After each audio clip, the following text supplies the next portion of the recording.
Hello, everybody. I'm very happy to start this webinar. My name is Irina Paert, and this is the seminar from the series of online seminars or webinars called Understanding Subordinist. And the webinars are recorded in the framework of the project based at the University of Tartu, School of Theology and Religious Studies. And the project is called Orthodoxy as Solidarity, Conciliar and Popular Orthodoxy in Estonia in the long 20th century.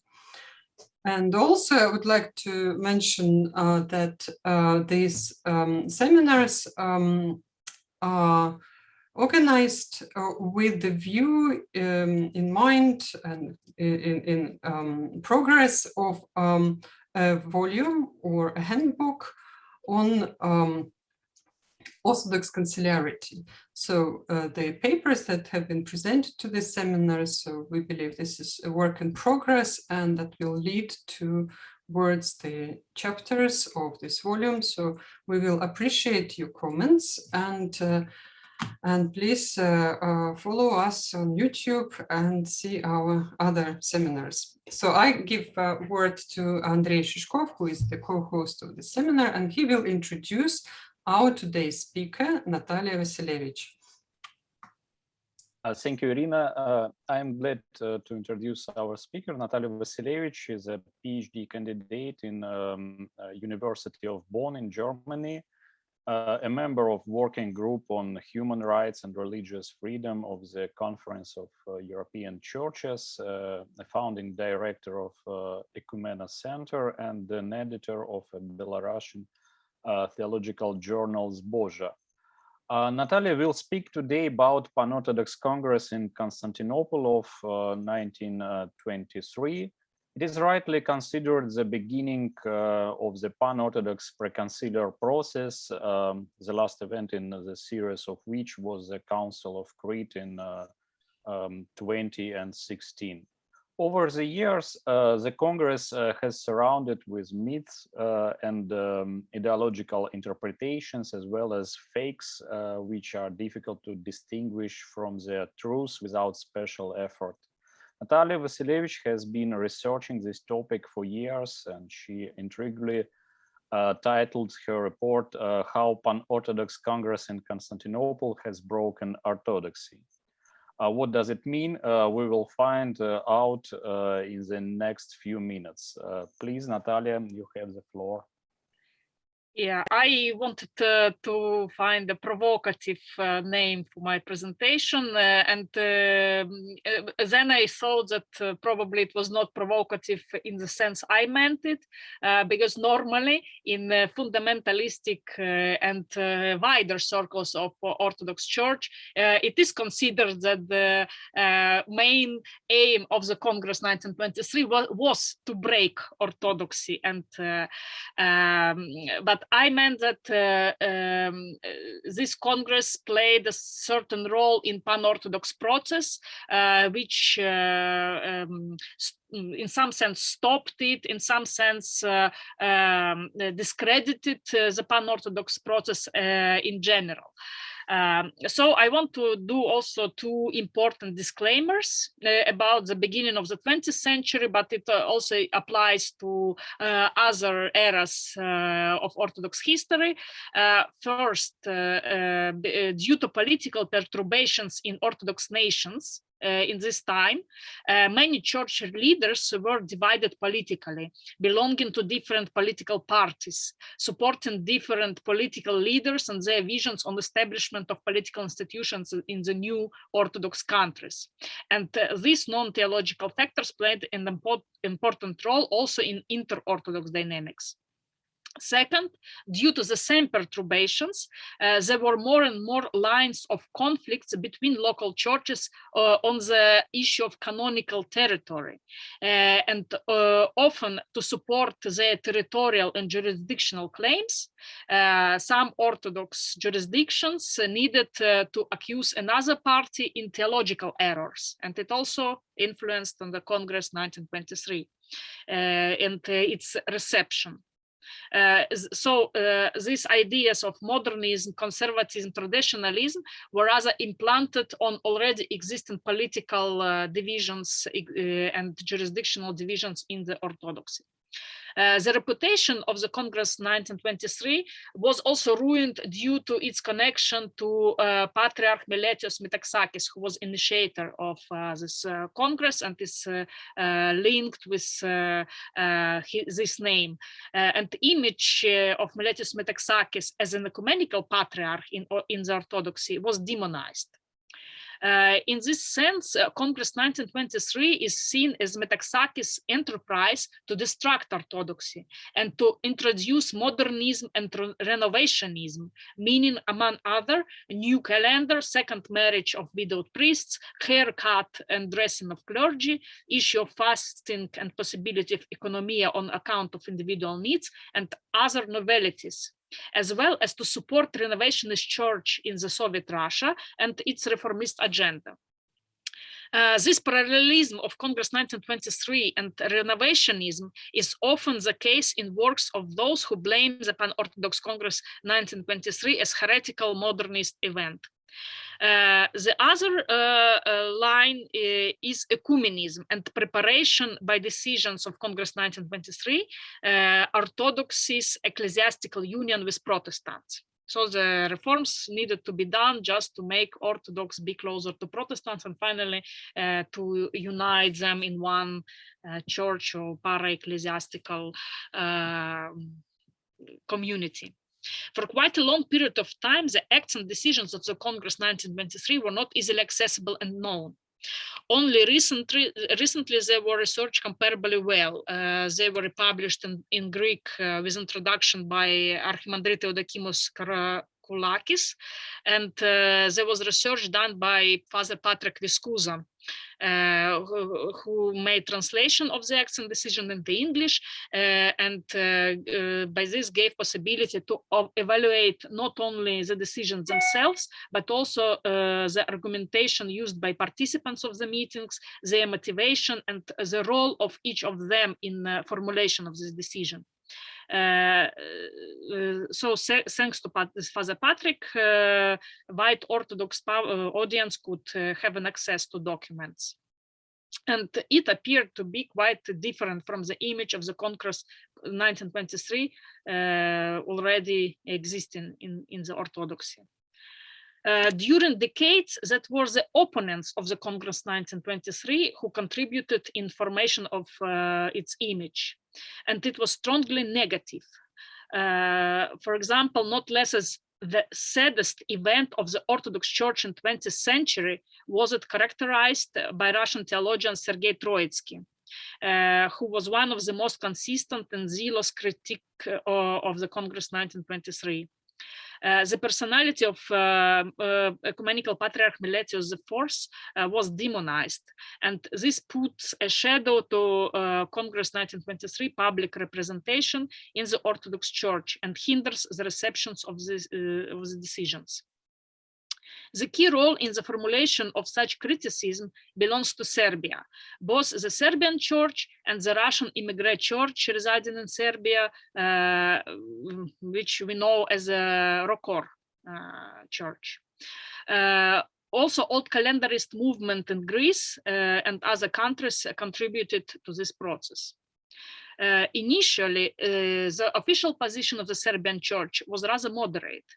The Congress 1923 was seen in line with the idea of the ideas of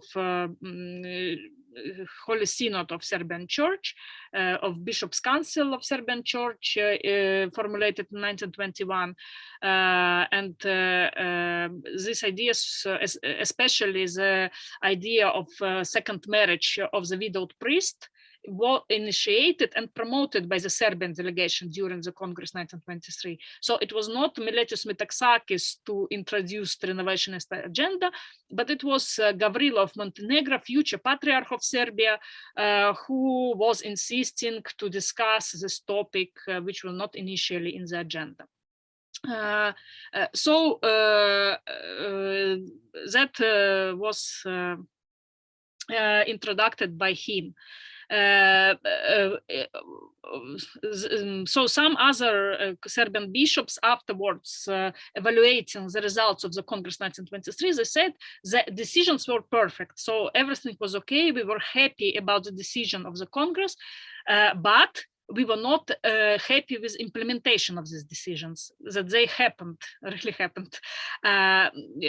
So both, for example, Bishop Emilian Teperkovich of Timok and Nikolai Velimirovich of Ohrid, they were blaming immediate implementation of the decision taken by the Congress. And Radmila Radic, recognizing spread of positive attitude to the Congress 1923, attributes the trend for criticism toward it in Serbia to Russian emigre affiliated with the Synod of the Russian Orthodox Church outside Russia, which was situated in Serbia, professor of canon law in Belgrade, Professor Sergei Troitsky, as well as to young Serbian theologian Justin Popovic in journal Hrišćanski život.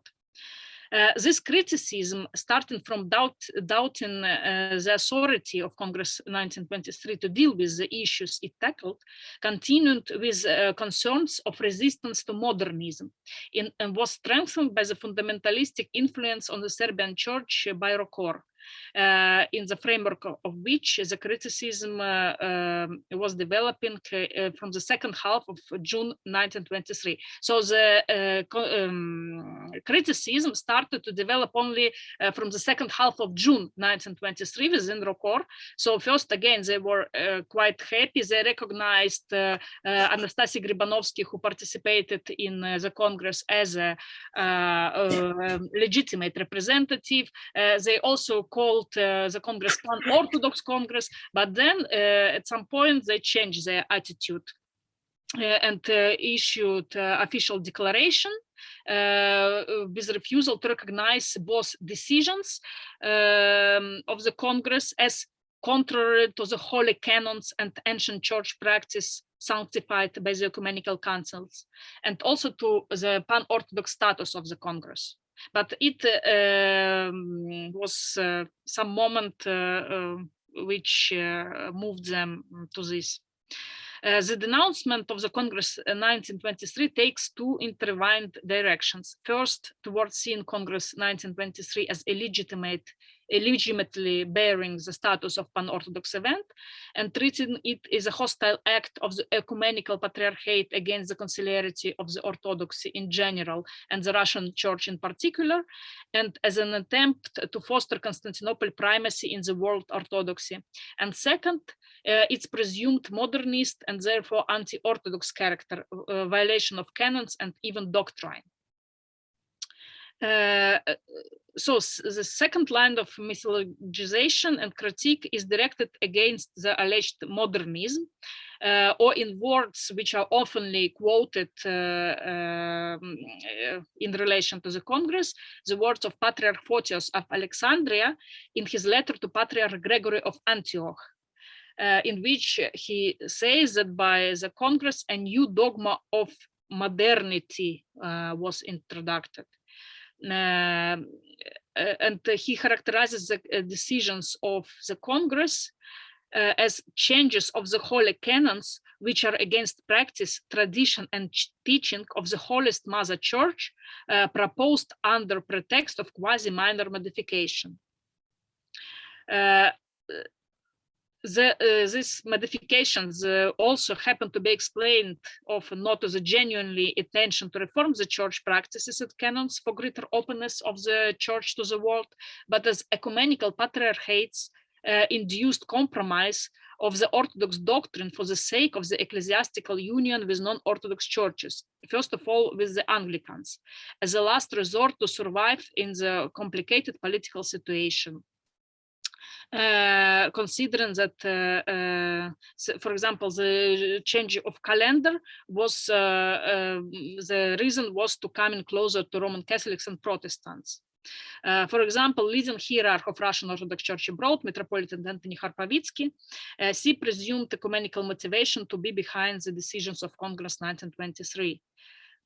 I quote, Patriarchate of Constantinople prepared its lawless Protestant reforms with mainly the aim of pleasing the British, with whom Patriarch Meletios had long close friendship. Ignoring the canons, married bishops, bigamous priests, abolition of fasts, civilian clauses for clergy, all is purely Protestant. I think that personality of Metropolitan Anthony Harpovitsky is known to my listeners for its fundamentalism, anti-Semitism, and so on. And so I don't need to explain why he was blaming these minor changes or proposals for reform. But who is this Patriarch Photius of Alexandria who blames break of holy canons and whose characteristics of the Congress are also always referred to? After these wordings of him, one could imagine him as a very conservative and anti-ecumenist hierarch, but it is not the case. Patriarch Photius of Alexandria was very ecumenically open, one of the most ecumenically open hierarchs of the 20s. In, for example, 1925, he participated in Stockholm Conference organized by Nathan Söderblom, the Conference of Life and Work movement. He was a chief of Orthodox delegation. During this conference, he was comparing King of Sweden with Emperor Constantine the Great for his efforts to host the Stockholm Conference.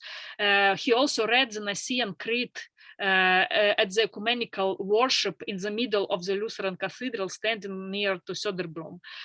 He even died on his way from Stockholm Conference, not reaching his seat in Alexandria. So his problem with heretic Meletius seemed to be strange. He was even more ecumenical than Meletius Metaxakis, but it can be explained with very easily about this party belonging. Photius was belonging to royalist party, was supporting Greek monarchy, and Meletius, who by the way became the successor of Photius in the seat of Alexandria, the next Alexandrian Patriarch of Alexandria, he was a Venizelist, so he supported Prime Minister Venizelos. And so this purely party relationship made need to denounce all acts of Meletius, his status of ecumenical patriarch, all his activities by Patriarch Photius. However, both the ecumenical motivation of Congress 1923 and agenda and position of the ecumenical patriarchate for what it is accused for seem to be completely out of reality, and that is demonstrated by the discussions and documents of the Congress 1923. Even in the discussion of the so no issue of ecumenism was really present. Even in the discussion on the calendar, the topic of the unity with Western churches didn't play a role. So it was epiphenomenal that probably Orthodox and Western churches would have same dates of feasts, but it was not the motivation to do it. And this becomes even more evident when Patriarch Meletios accuses Bishop Gore, no, not Bishop Gore, but speaking to Bishop Gore, who visited the Pan-Orthodox Congress and made a speech, he says about that the Gregorian calendar is not perfect. It's a lot of errors in the Gregorian calendar, and that not only Orthodox need to find a way of new calendar, but also the Gregorian calendar cannot be the calendar. So the universal calendar should be found by all humanity together, and including also the Western churches. So it was not, he was not trying to adapt Orthodox calendar to the calendar of to Gregorian calendar. Father Viorel Ionica, he notices interesting phenomenon. He analyzing also Congress 1923. He says that despite the fact that the meeting did not take any decision to engage the Orthodox Church in any one way or another along the path of ecumenism, it is very typical to the opponents of Congress 1923 to link its decision with introduction of in the Orthodox Church of so-called heresy of ecumenism. So it's first point. So I made more, but then I can answer more about concrete issues. But I can assure you that the issue of ecumenism and unity with Western churches and Eastern churches were not anyhow the priority of the Congress, and was even hardly mentioned during the discussion.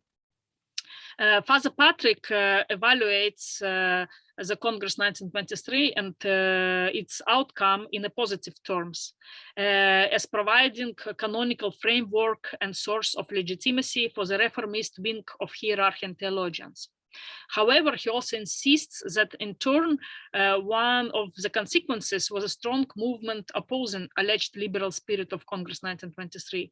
And in the end, the decisions of the Congress and implementation of some of them provoked a rigorous reaction. The rigorous reaction, which finally appeared to prevail in forming the image of 1923, Congress 1923. So in the long-term perspective, the Congress and its decisions resulted in polarization of the Church, with the Congress 1923 being a key polarizing event.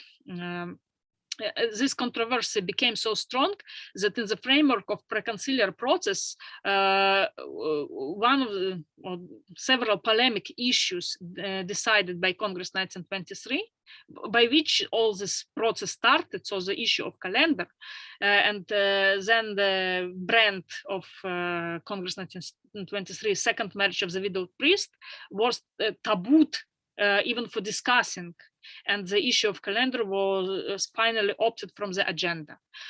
So the issues of Congress 23 became like, I don't know, so touching them, even touching them, started to be a sign of modernism.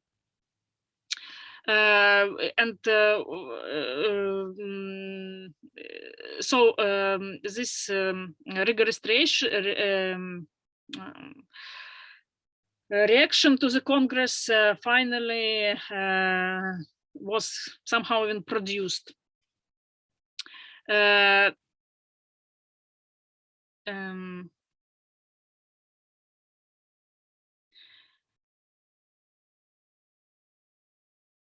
So this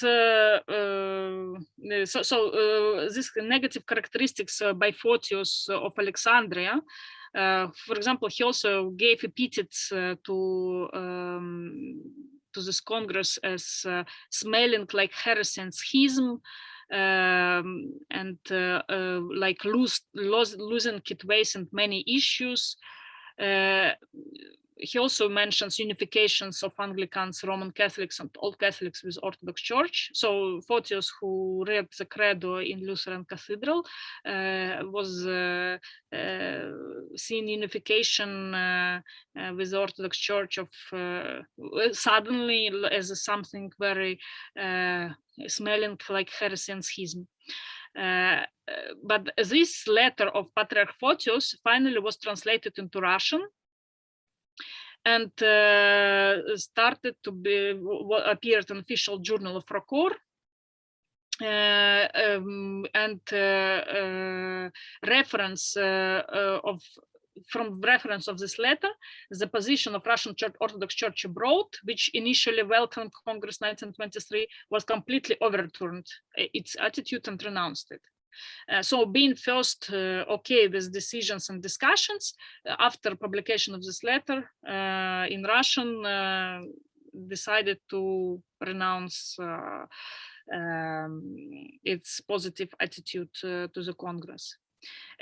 So little by little, they started also to develop this negative narrative of Congress 1923 in this framework of Russian-speaking ROCOR framework. And ROCOR also found for itself duty, assistance to other autocephalous churches to hold back heretic innovations of some heads of autocephalous churches. So the formation of ROCOR identity as defender of orthodoxy coincided with this Congress 1923, and this Congress became a kind of good event to develop this identity. So and it also connected to controversies of ROCOR, developing controversies with ecumenical patriarchate, and these controversies were developing because of diaspora, because of power, canonical territory issues, the role of ecumenical patriarchate, and so in its polemic with ecumenical patriarchate over diaspora, ROCOR always used reference to Congress 1923 to show to the ecumenical patriarchate that it cannot play a role of leader of orthodoxy because of its anti-church vandalism and unorthodox Congress it hosted, quoting of Hrapovitsky, which projected many things which were forbidden by the church with terrible curses, like married bishops, second marriage of clerics, cancellation of fasts. So the attitude to the ecumenical Patriarch Meletios, and that was Patriarch Meletios who started this Canon 28 idea of to develop this idea of Constantinople primacy in Pan-Orthodox issues, who started with autocephaly of Poland, autonomy of Finland, and so on, Czech Republic, and everywhere in diaspora. So that's why Meletius was not really really welcomed by those Orthodox churches which had claims to the same territories or to the same which is, so this conflict arose, but it was not first. So this jurisdictional conflict, first being jurisdictional, little by little started to be ideological conflict. So being just speaking about who, for example, whose canonical territory is Czechoslovakia, of Serbia, or of the ecumenical patriarchate, or who is responsible for Poland, and so on. These issues were somehow ideologically marked. And probably by making the image of ecumenical patriarchate as a modernist and anti-orthodox and heretic, it could give more arguments in these claims on interjurisdictional controversies.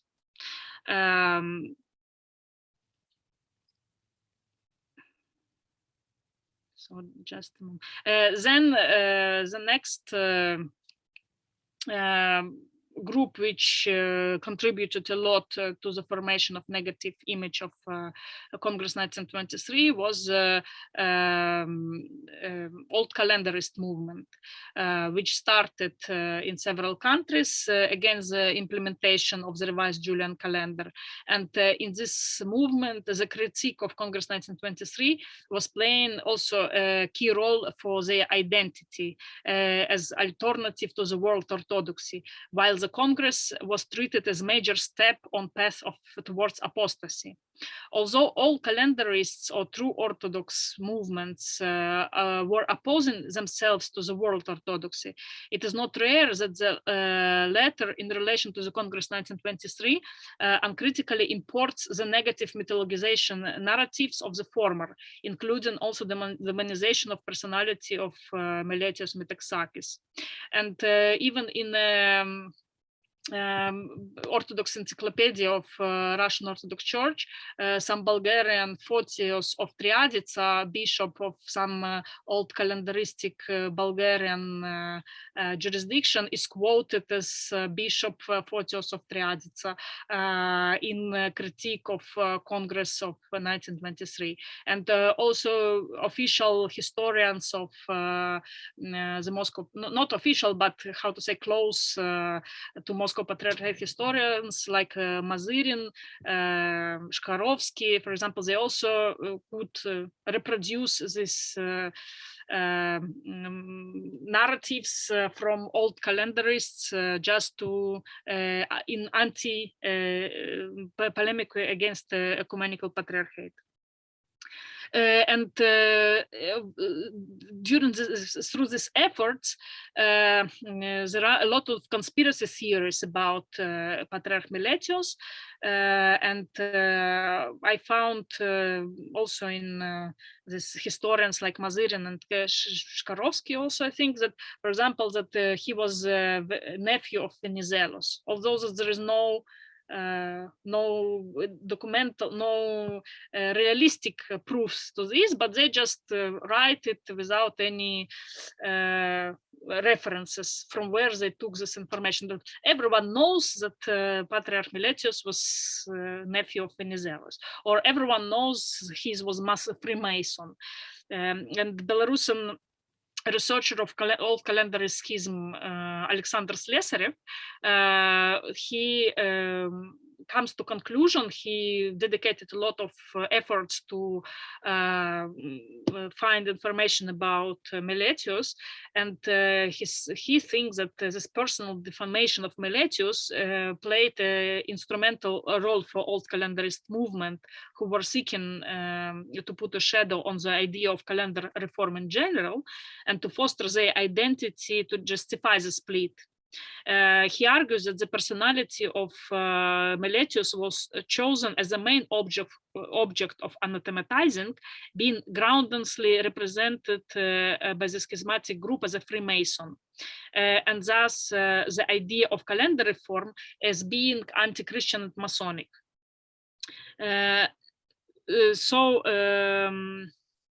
And Sergei Troitsky brings this idea after he stopped to be Rokor and became Moscow Patriarchate. He, in official journals of Moscow Patriarchate, he also always repeats that Meletius was a Freemason. He was, first of all, politician who sacrificed church interests in the name of his personal and political interests.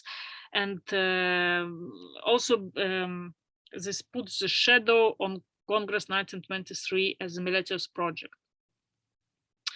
And from my point of view, this exceptional critical attitude in the Russian Orthodox Church prevails for three reasons. First, due to its name Pan-Orthodox, in absence of the official representatives of the Russian Church. Secondly, due to decisions which are often viewed as deviation from orthodoxy and in connection with this Renovationists trauma. And thirdly, critique against Congress 1923 plays an important instrumental role in anti-Constantinople polemic from the side of the Russian Church. However, looking to the discussions and decisions of the Congress 1923 in general, one does not find any radical ideas touching the issues of dogma, except probably the ambitious proposal of Metropolitan Nikolai Bilan of Transylvania, brought twice onto the stage by a representative of the Romanian Church, Archimandrit Julius Criban. So the idea was, to explain it without quotations, that they want to create new confession of faith and make a contest among Orthodox theologians to write the best confession of faith, and during celebration of 1600th anniversary of First Ecumenical Council at Nicaea, to invite also Roman Catholics bishops and to make some good event and launch this new confession of faith. But this idea was not taken by the Congress and was not taken further. So the living church idea, the connection of renovationists, it's a usual accusation, and there are many links to this, but in reality, if we see the discussions during the Congress, the issue of the living church was brought at Congress 1923 only in negative sense by all participants. Serbians representatives issued resolution on the situation of the Russian church. And there was solidarity with Patriarch Tikhon, which was expressed by the Congress. Patriarch Meletios himself expressed sympathy also to Patriarch of Moscow, confessor, and also he proposed to vote resolutions on uncanonical decision of the living church. And he also blamed very much. I mean, the living church had a council on which it against Patriarch Tikhon. And so this council was by Meletios. He said we need to decide and to vote resolutions. These decisions of this council was uncanonical. And he also, Meletios characterized this council as assembly which calls itself as All-Russian Sobor. He exhorted critique of bishops being ordained from merit clergy. And also he negatively spoke about renovationists as a churchmen that make claim of reforming church life in Russia. So he really was very critical against Congress 1923, and I don't know why. He is always presented as a supporter of the Renovationist Church and its agenda. So concerning the canonical and practical issues decided by the Congress, as I told already, the second marriage of widowed priest was not at all the Meletios idea. It was brought by Serbian delegation, and Meleti was not, his approach was, he said that I am against married second marriage of clergy, but okay, probably we can in some cases allow it if there is such a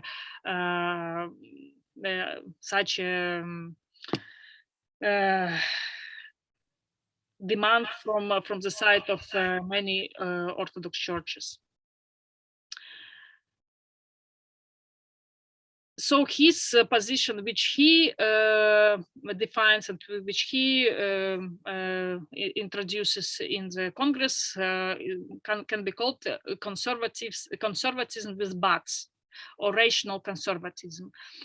He always referred that we need to be conservative, we need to be, we should not perturbate the church flock, we need to be very accurate when we implement decisions. So he's rather this kind of, not as a reformist which try to introduce as much novelties as possible, but with any novelties he's thinking of the outcomes.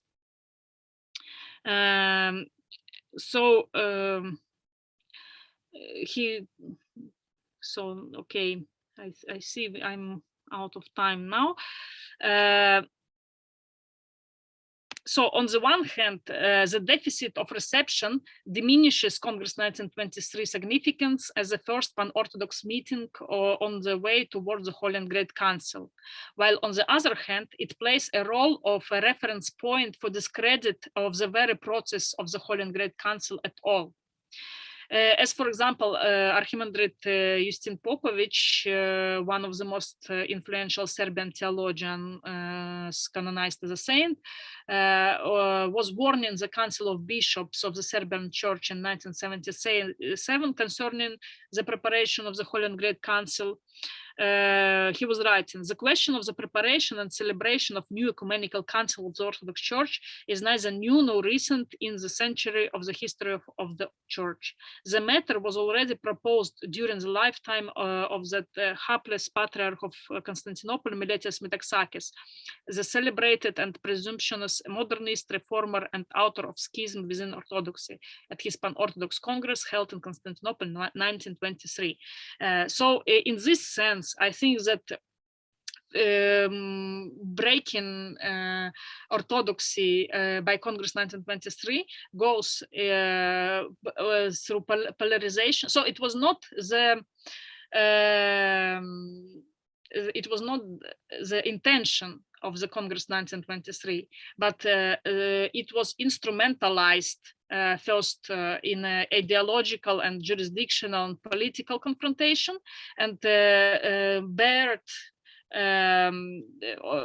on it this negative image, and second, in the end, brought this ideological polarization, and second, it discredited the whole process of Pan-Orthodox Council, because during 20s, every time the Pan-Orthodox Council was coming into agenda, the Congress of 1923 was always referred as a unsuccessful and sometimes errorous event, which put orthodoxy under threat of schism, and the threat of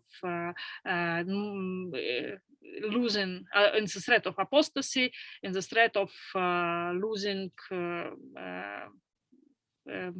unity, as under the threat of schism. So that's, and thank you, Natalia, for a very interesting presentation, and I'm sure that the participants of our seminar have many questions. But before we get to them, I would like to ask a clarifying question to make a mapping of church powers around the Congress. Can you repeat again which churches through their representative participate in the Congress, and what churches officially approved it, and what denounced, and how did the views of those who initially supported change over time? Yeah, so the three ancient patriarchates of Alexandria, Antioch, and Jerusalem, they didn't send representation. The patriarchates of Patriarchate of Antioch and of Jerusalem, they sent telegrams concerning the issues, because first the first issue and the main issue which was to be discussed, it was issue of calendar, because also in many countries where Orthodox lived, there were change of civil calendar, so they needed to deal with the issue of calendar. And for example, the Church of Jerusalem was against of change of calendar for its own reasons, saying that here in Holy Land it's very good for us to have different calendars with the Western churches, because by this we can use places like Bethlehem. So some Catholics celebrate 25th of December, we celebrate 7th of, and we need to, we don't, it's not practical for us.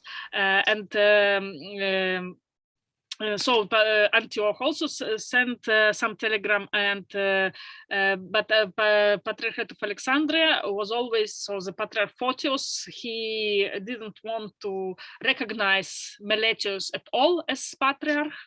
So he thought it was not okay that he takes this position. So he was just blaming him however he wanted. So these three ancient patriarchates. Then Romanian Church and Serbian Church. Romanian Church was represented by Archimandrite Julius Criban, a very famous personality of that time. But also there were special consultant, Dragomir Dimitrescu, who spoke probably the most at this Congress, but he was not representing Romanian Church, but he was Archon of the Ecumenical Patriarchate, who was specially invited, and also was Petr Dragicki, some lay person who was a specialist on calendar issues. The Serbian Church was Patriarch Gavrilo of Montenegro and Milankovic, also the scientist dealing with calendar issues, astronomy, and so on.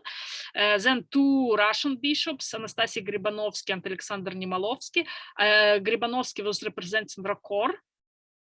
It's very difficult in that time. So he was representing the synod of bishops abroad.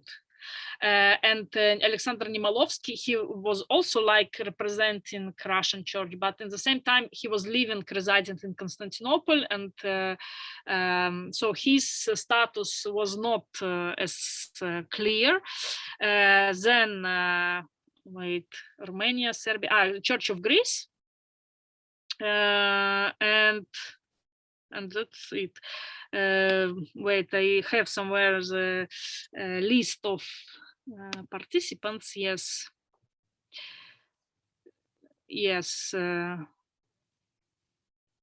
Milankovic. Yeah, that's all. Church of Greece, Iakovos of Dyrrhachion, and yeah. And Meletios himself. There was also Basilis Antoniadis, I think, somehow participating from Metropolitan Kalinikos of Cyzicus, and Metropolitan Basilios Georgiadis, future Patriarch of Constantinople, who was represented in Church of Cyprus. Hello? You hear me? Because yes. Yes. So the change, the main criticism was by Russian Church.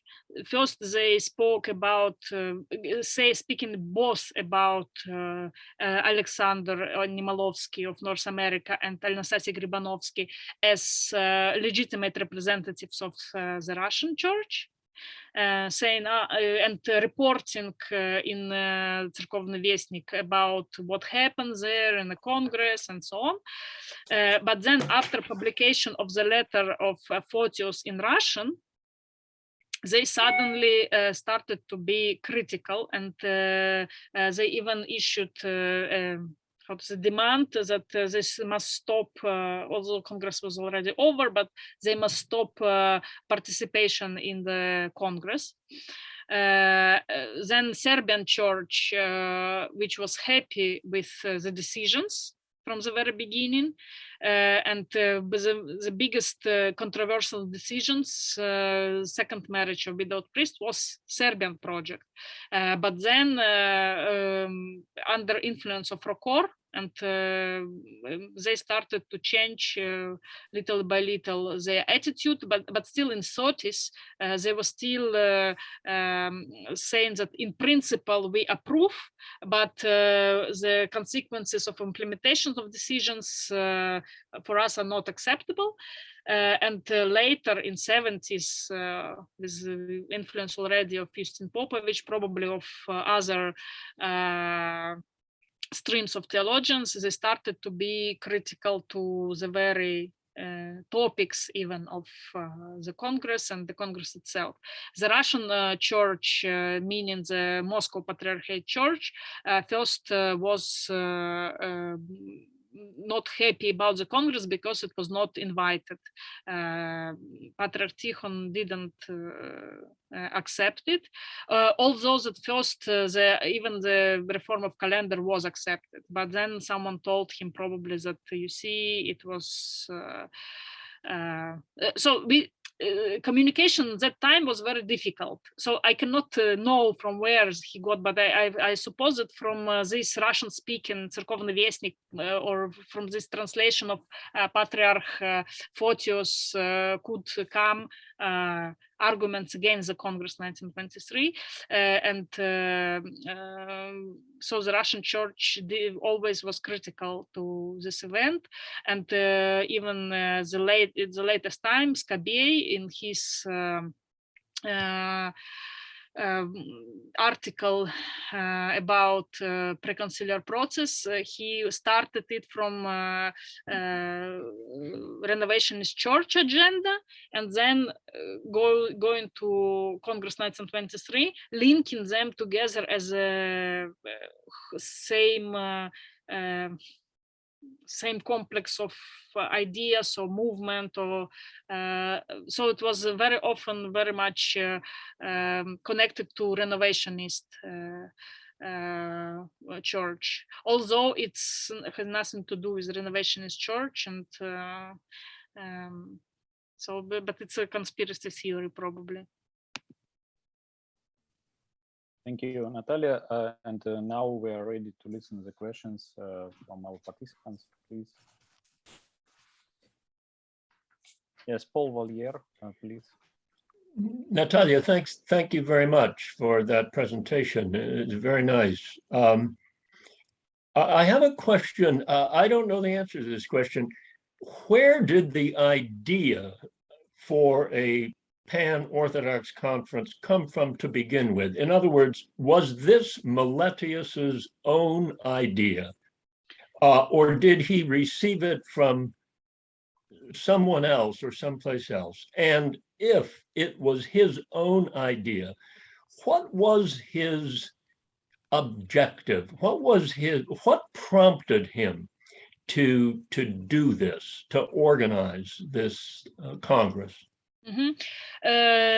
So the idea of Pan-Orthodox meeting to deal with the issues of different kind of issues in the Orthodox Church was not starting from Congress 1923, and during 19th century there were already several attempts of the Ecumenical Patriarchate to gather some kind of councils, including the councils about this Bulgarian schism, elitism. So it was a council of Constantinople, but initially it was planned to be a Pan-Orthodox council. Then from encyclical 1902, the process was launched by Patriarch Joachim, and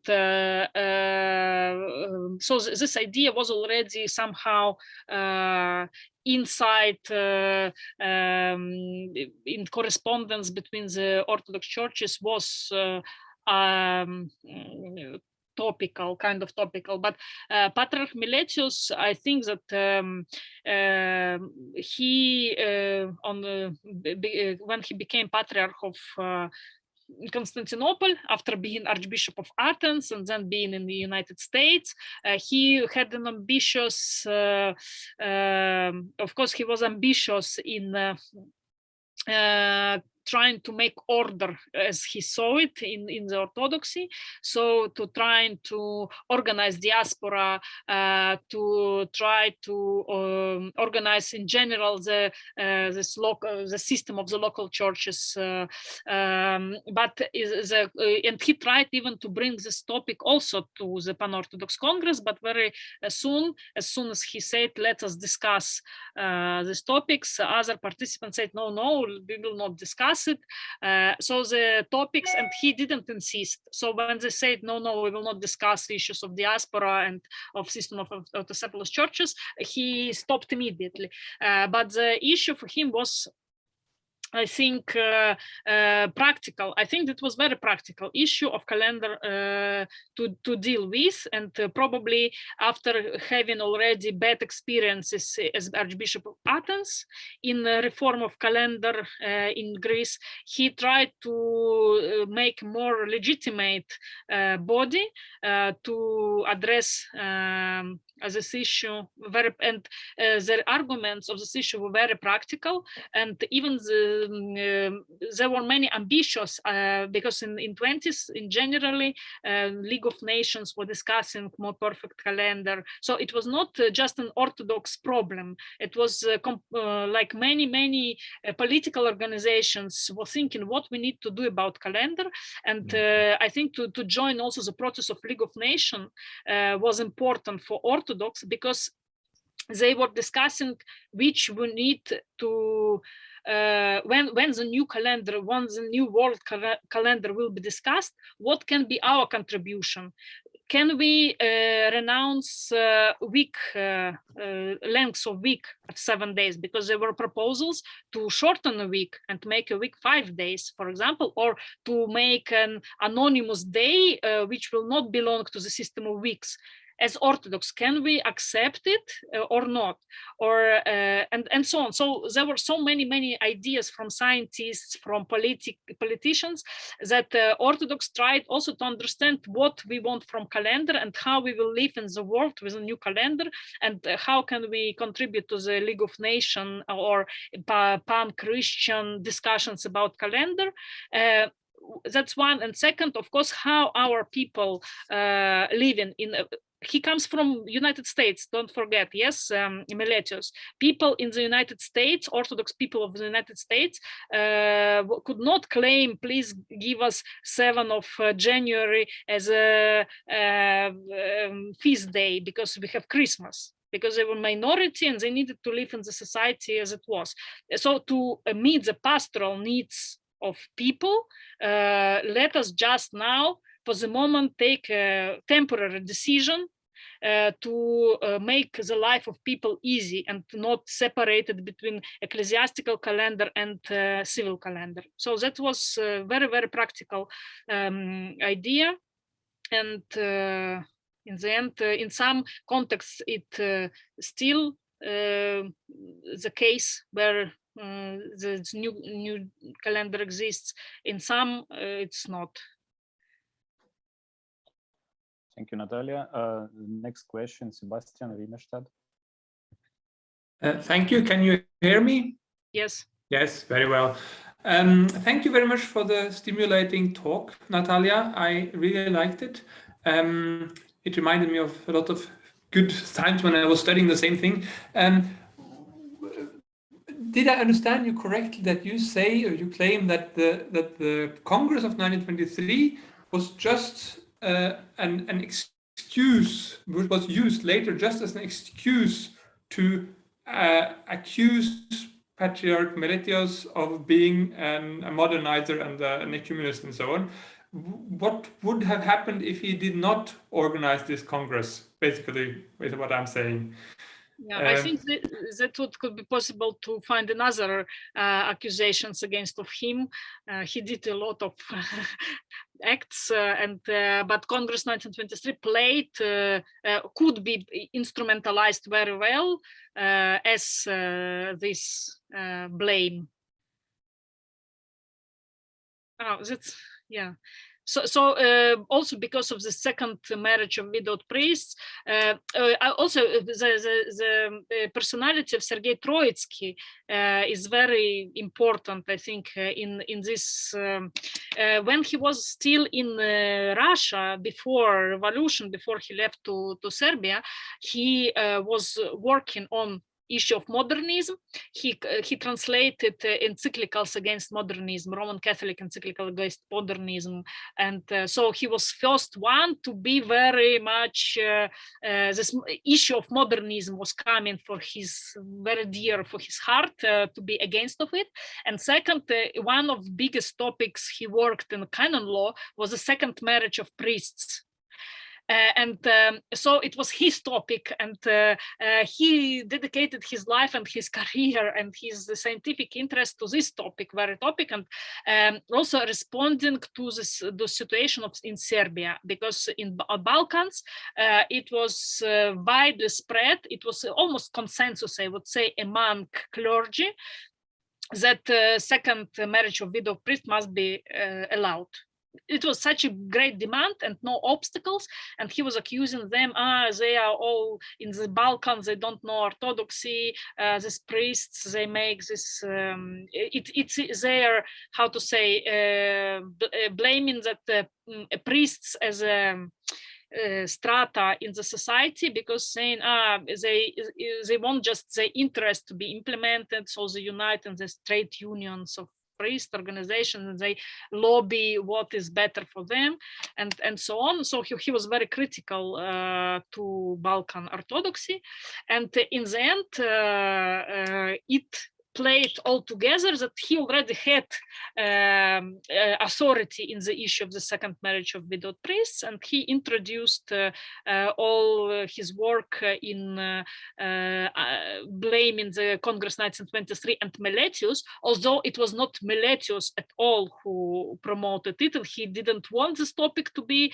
discussed, and he didn't want this decision to be done. It was completely Serbians plus Romanians who promoted, because also what is interesting, when Romanian delegation, I think, was going to the Congress by train, there was a delegation of Romanian priests with declaration who came to the train station and say to delegation, here is our demands about the second marriage of widowed priest must be allowed, and don't come back without promoting our decision. So many hierarchs speaking in the Congress, they were not even for the second marriage of widowed priests, but they say we don't know what to do with the high demand among our priests, because they will throw us from the windows if we don't introduce it. They are so big group, so many people want it, that if we say no,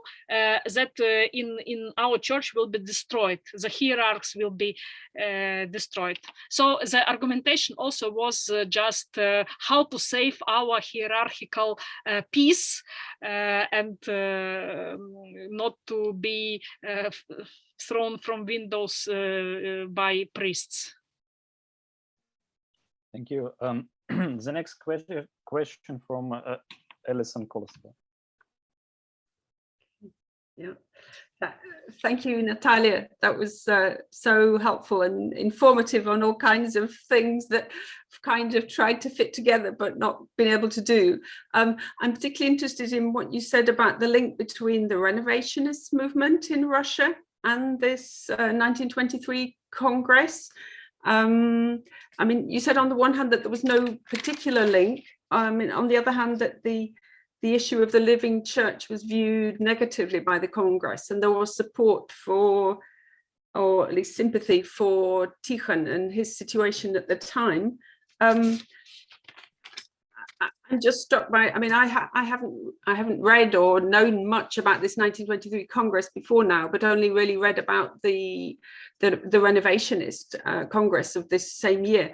And it just seems that the issues were very much the same, you know, things like the marriage of bishops, the second marriage of the clergy, and that after that Congress, the Renovationist movement looked very much to Constantinople and to the patriarchates outside of Russia for support, and considered that they had the support from outside. And I'm just wondering, you know, where does this kind of great similarity between the two movements come from then, if there wasn't any particular link between them?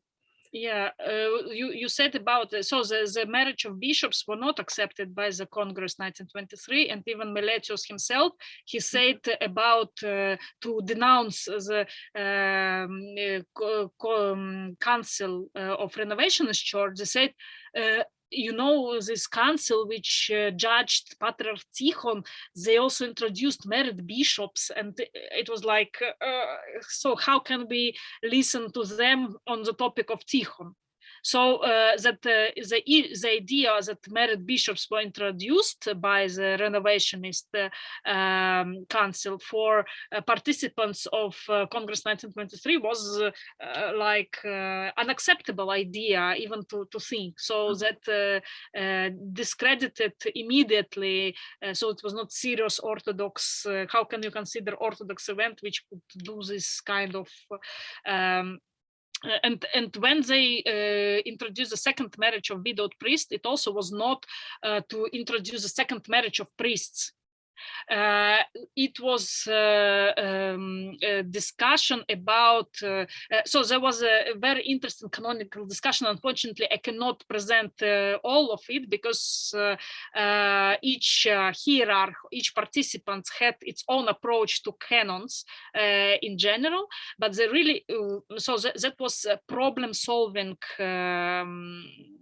issue, and because of existence of in concrete local churches, especially in the situation of wars, of this constant wars, how to deal, what to do with priests who are left widowed, who has children, and cannot upbring the children further, so they find another lady, and then the sin comes into. So how to deal with concrete situations, pastoral situation of these priests in a way which will be less bad. So it was not welcoming it as a good idea to have second marriage of widowed priests, but how to do it, how to listen the situation of these priests, not very much breaking existing canons. So they were debating what is canon, on which it is based, how can we practically deal with it, what are already existing practices in Romania and Serbia, and so on. And so it was not just easily let them marry and okay, well, let's vote, but it was rather a way search for a problem really existed, and it should be tackled somehow. So they were discussing what is the best way to deal with this problem, and their decisions, how they also, I think the Afanasiev, at some I heard from Anastasia Wooden, probably also on our seminar, that Afanasiev approach was not that to conciliarity and to decisions of council, was that they must be temporary and like ad hoc decisions, which is better than to formulate some perfect decision, but let us do many times different decisions, but to do it permanently, or how to say. So this temporary and ad hoc decisions are better than perfect decisions and canons. So that was there. Let us for the moment take some temporary decision, just to not to let the situation become even worse, both with the calendar and for marriage, with the second marriage of widowed priests. So let us, the situation is so difficult and we need to do at least something to not to worsen it more. So that was their approach mainly. So they didn't try to find perfect decision or to change canon, but to solve the demands, concrete demands, which were already quite strong. Can I just kind of add a follow-up question then? As far as I'm aware, in the Renovationist, this is the Russian Renovationist journals after 1923, they start very much emphasizing subordinates and the fact that they are the kind of, you know, subordinate church. And they base that on the fact that they have the support of the ecumenical patriarchate and that they're in touch with the other patriarchates. I mean, how much is there kind of proof that that was the case? Yeah, in time of after Meletios, already some patriarchs, Patriarch Gregory, Basili, Constantine, and Photius. So they had different approach to the Renovationist church. Not so Meletios was completely out. Like when did Meletios cease being? So 23. He was just after Congress. He left. He had to leave Constantinople because he was not liked by Kemalists very much, because of course he was this Venizelist and this Magali idea to reestablish Byzantine Empire, and nationalist Kemalist government of course could not accept this kind of person, which made problems to security of the new established state inside Constantinople. And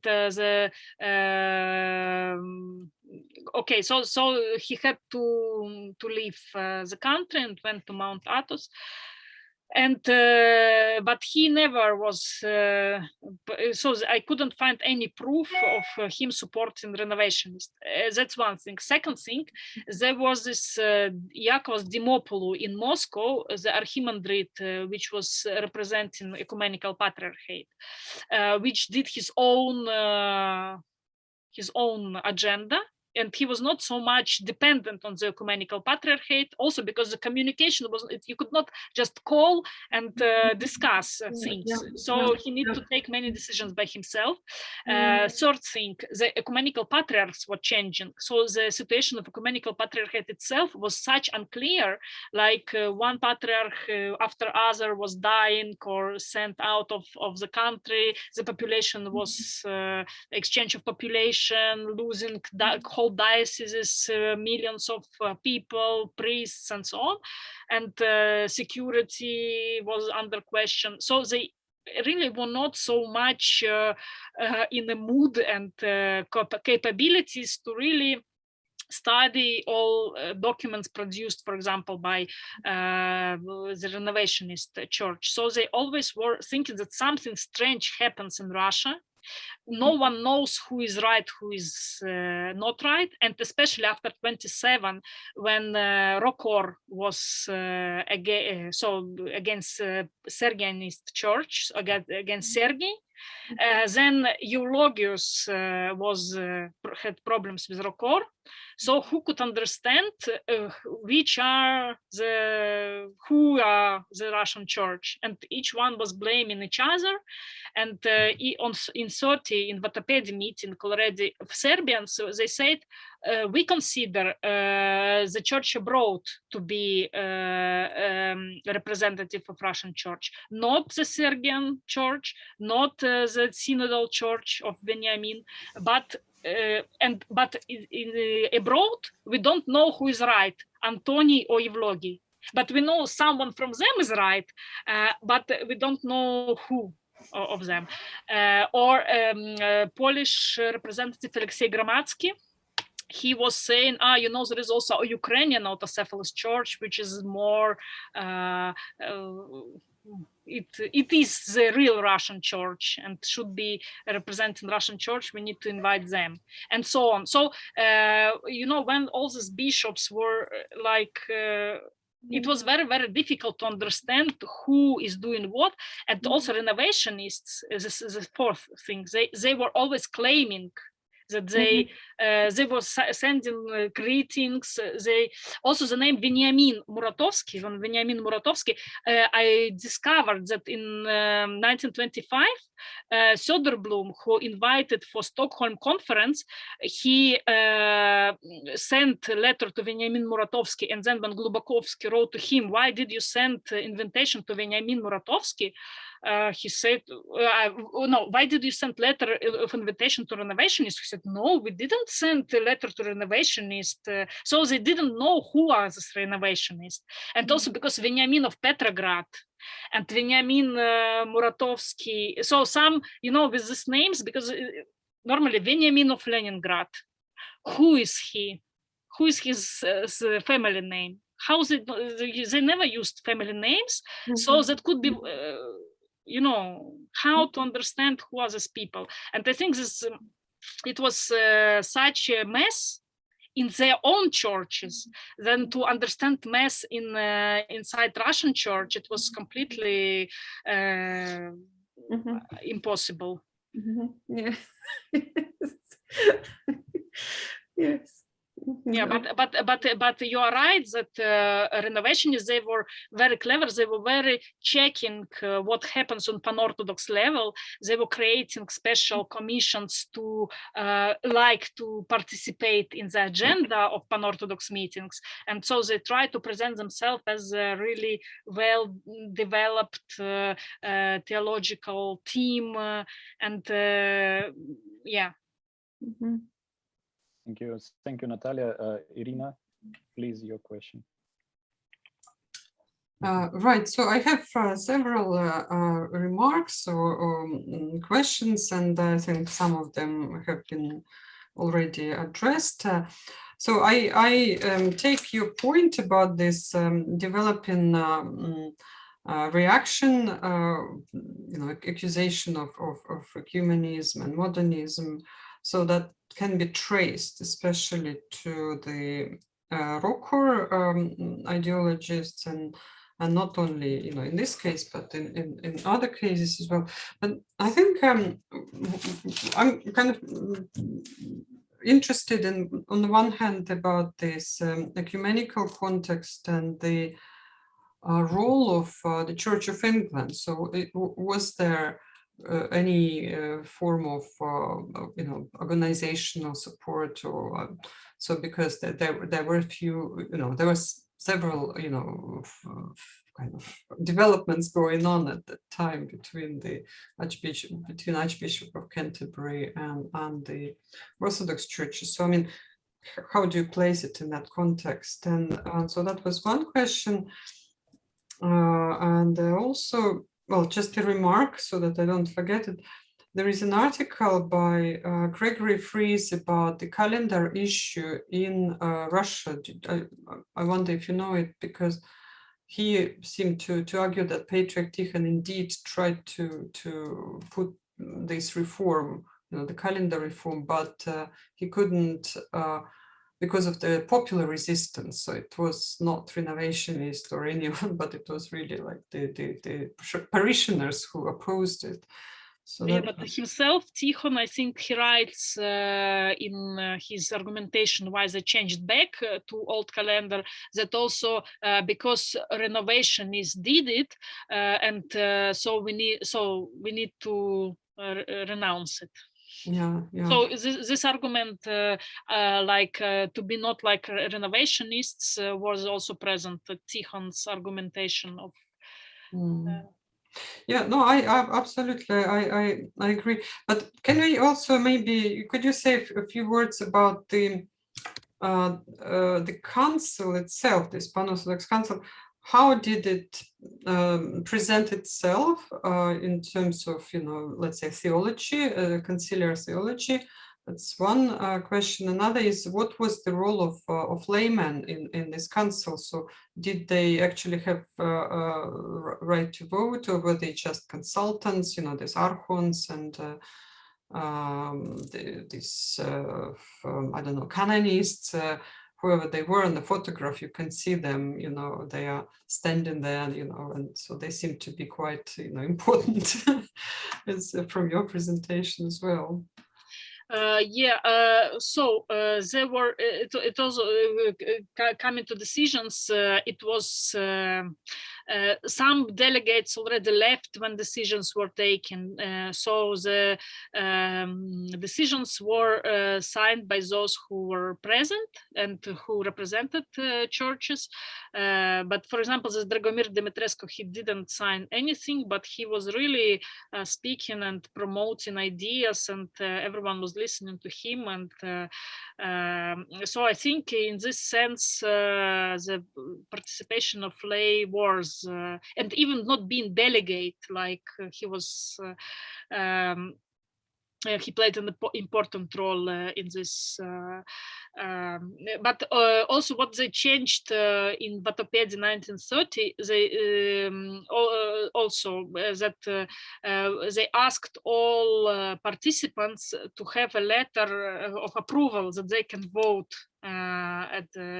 because the status of all other people in the Congress 1923 was not clear. How much they represent the church, how they can bring these decisions back to their churches to be implemented. So this procedure was not really well done.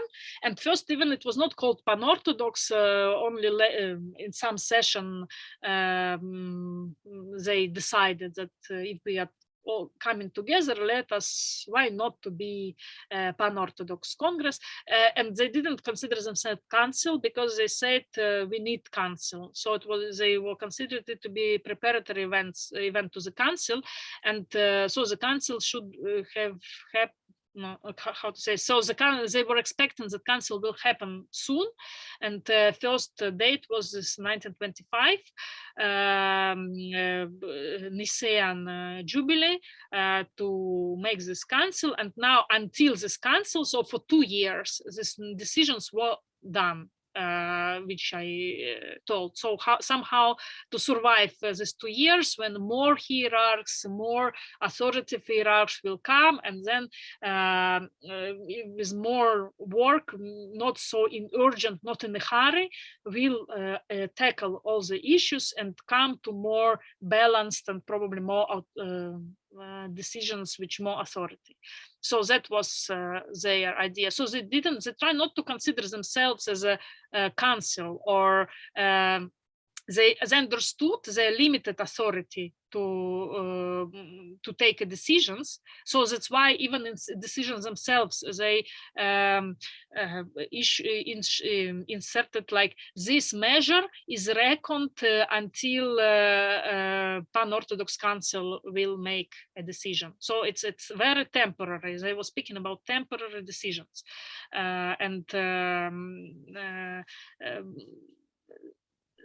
they also understood that they cannot speak on the name of the old Orthodox Church, but they were like a how to say, task force, like we came now here in Constantinople, we have problems, we need somehow to invent some good decision, and then council and theologians and more representative people will understand and come to better decisions, more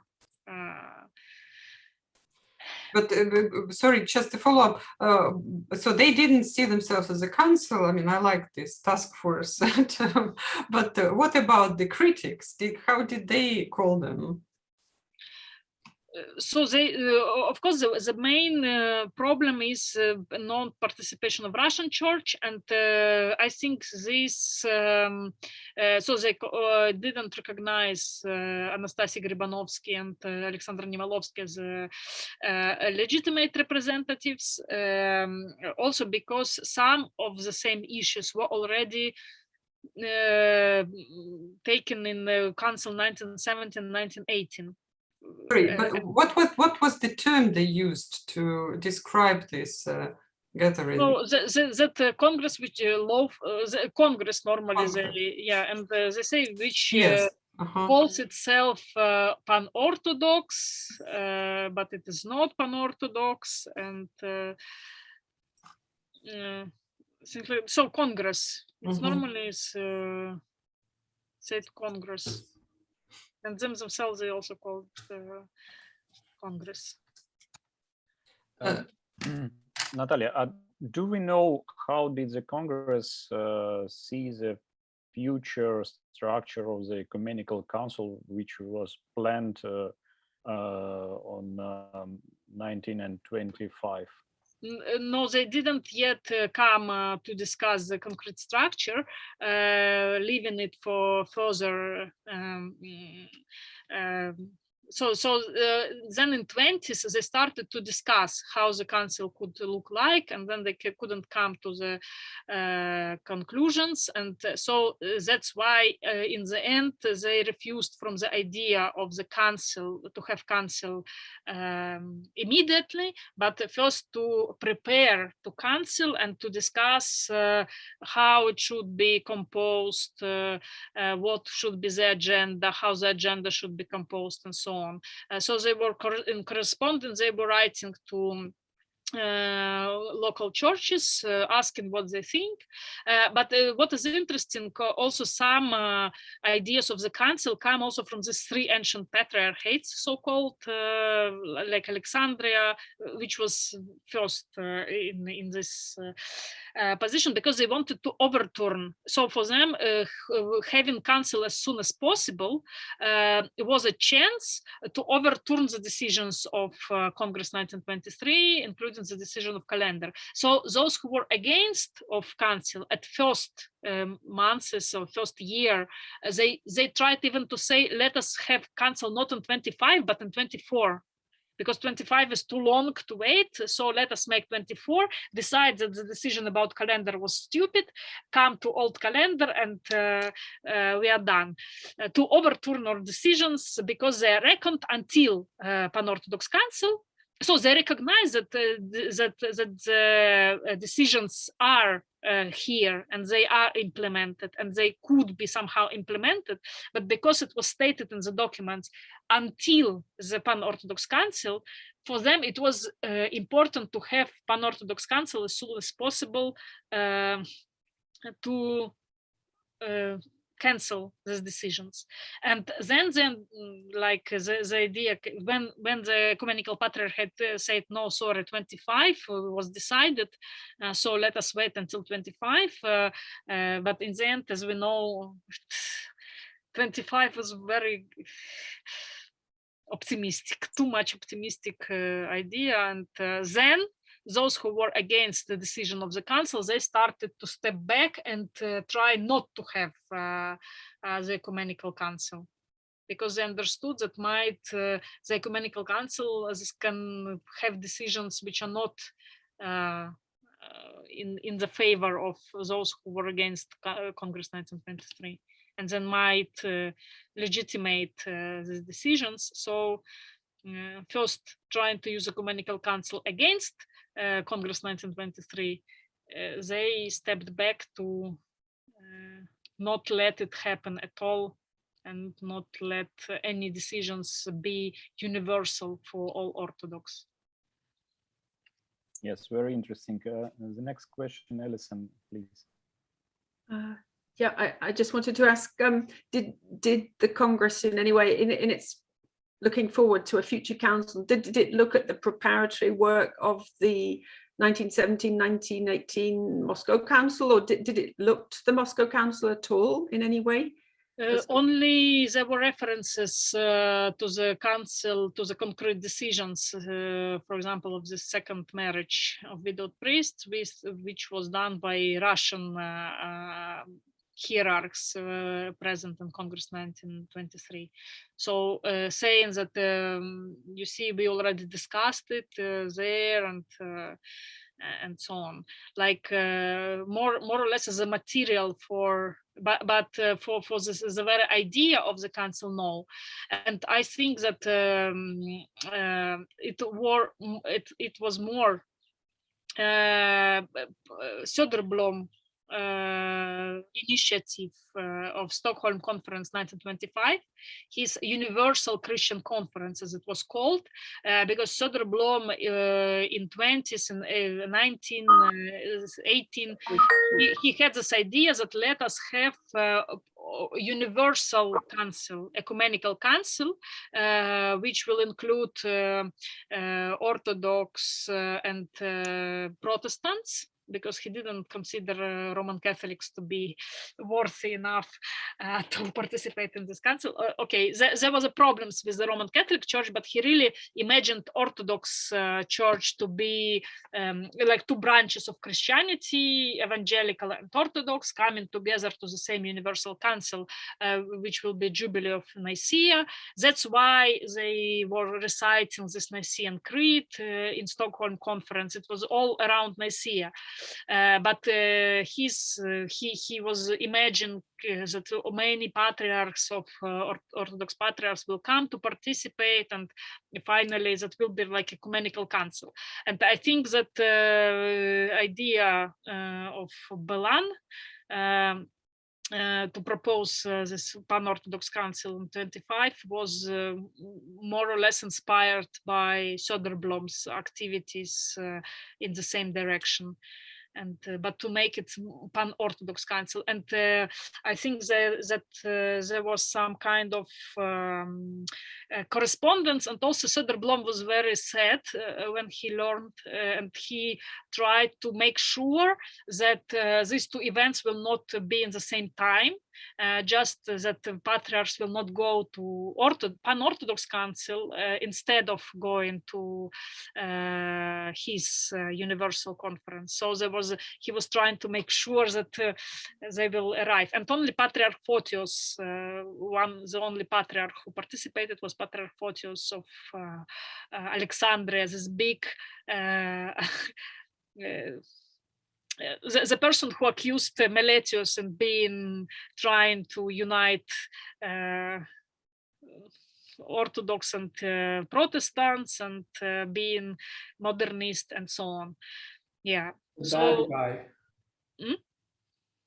The bad guy. Yes, you know, as we always say, there are two. There is even a caricature in Russia about two. Like a hierarchy with two heads. You know, in one head it's internal head, which says anti-ecumenist stuff to their flock, and on the other hand, head is looking to west and saying, for example, Antoni Khrapovitsky. I'm now reading a lot of him, and like he's writing to Nuncius in 25, I think, in the year 25, to Nunci in Serbia, saying to him, he calling himself Your Eminence. I was present in the prayer you did for Russian, and so he was participating in ecumenical prayers, saying to Roman Pope, please to send my greetings to His All Holiness Roman Pope, and sorry. Yeah, like you see, that's two heads. One will be anti-ecumenist, second one will be pro-ecumenist and whatever. So import and export. Any questions else? And if not, dear colleagues, thank you so much for this very fruitful and inspiring seminar, and a special thanks to Natalia. We learned a lot today, and I think that our listeners on YouTube can finally be able to dispel for themselves some myths about the Congress and the Patriarch Meletios. And I would like to give a final word to Irina. I also want to thank Natalia and wish her all the best with her dissertation. And I hope she will also contribute to our volume, as I said. So, yeah, we've definitely broadened our horizons today, and I guess we need a little bit of time to have it all settled in. And just one little question, technical question. What was the language of the Congress? Greek? Greek. Without translation? I think there could be French translation. It reminds me something that there could be French, but I'm not sure now. I have this written, but unfortunately the protocols are in Greek. So the final minutes. So anyway, only these documents are accessible.